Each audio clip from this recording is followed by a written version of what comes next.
નમસ્તે મિત્રો, આજે આપણે બનાવીશું શિયાળાની ઋતુમાં ગરમ ગરમ ખાવાની મજા પડે તેવો ખૂબ જ સ્વાદિષ્ટ પુલાવ, એ પણ ખાસ મસાલા પેસ્ટ સાથે.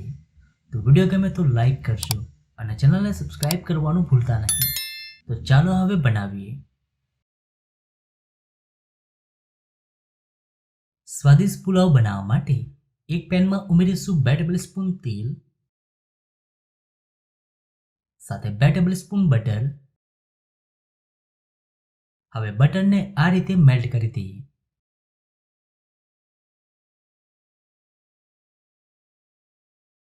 હવે બટર મેલ્ટ થાય એટલે તેમાં ઉમેરીશું અડધો ટીસ્પૂન જીરું.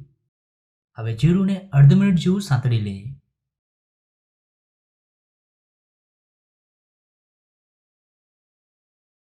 હવે તેમાં ઉમેરીશું 1 કપ ઝીણી સમારેલી કોબી, 1 મીડિયમ સમારેલું કેપ્સિકમ, 1 કપ બાફેલા વટાણા અને સ્વાદ પ્રમાણે મીઠું. હવે શાકભાજીને 2 મિનિટ મીડિયમ ફ્લેમ પર સાતળી લઈએ. તો શાકભાજીને આપણે એકદમ કૂક નથી કરવાની, થોડી ક્રન્ચી રહે તે રીતે કૂક કરવાની છે. હવે શાકભાજી સંતળાય છે ત્યાં સુધી આપણે ખાસ પેસ્ટ બનાવી લઈએ, જે પુલાવને વધુ સ્વાદિષ્ટ બનાવશે. એક જારમાં ઉમેરીશું 1 મીડિયમ ટમેટું, 2 લીલા મરચાં, 1 ઇંચ આદું, 1 ટેબલસ્પૂન કાશ્મીરી મરચું, 1 ટીસ્પૂન ધાણા જીરું પાવડર, અડધો ટીસ્પૂન લાલ મરચું પાવડર, 1 ટેબલસ્પૂન પાઉંભાજી મસાલો, 1 ટીસ્પૂન તેલ અને 1/4 કપ પાણી. હવે એકદમ સ્મૂથ પેસ્ટ બનાવી લઈએ. તો આ રીતે તમારે એકદમ સ્મૂથ પેસ્ટ તૈયાર કરી લેવાની છે. હવે આપણે શાકભાજીને ચેક કરી લઈએ.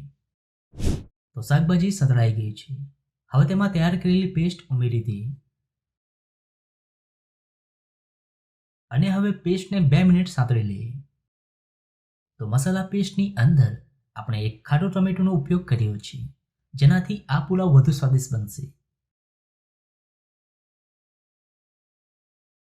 હવે તેમાં ઉમેરીશું 2 બાફેલા બટેટા અને 1 મીડિયમ સમારેલું ટમેટું અને હવે એકદમ સારી રીતે મિક્સ કરીશું, જેથી બટેટા અને ટમેટાની ઉપર મસાલાની કોટિંગ આવી જાય.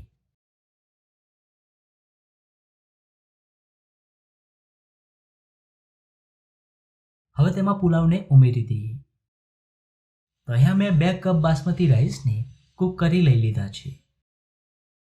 હવે પુલાવને હલકા હાથે મિક્સ કરીશું, જેથી રાઈસ તૂટે નહીં.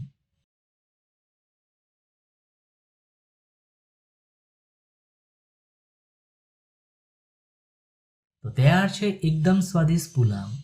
હવે ઉપરથી કોથમીર ઉમેરી સર્વ કરી લઈએ. તો જોતા જ ખાવાનું મન થાય તેવો મસાલા પુલાવ બનીને તૈયાર છે. એકદમ છૂટો છૂટો અને ખૂબ જ સરસ પુલાવ બન્યો છે. તો તમને આ પુલાવની રેસીપી કેવી લાગી? જો રેસીપી ગમી હોય તો વિડીયોને લાઈક અને શેર કરજો.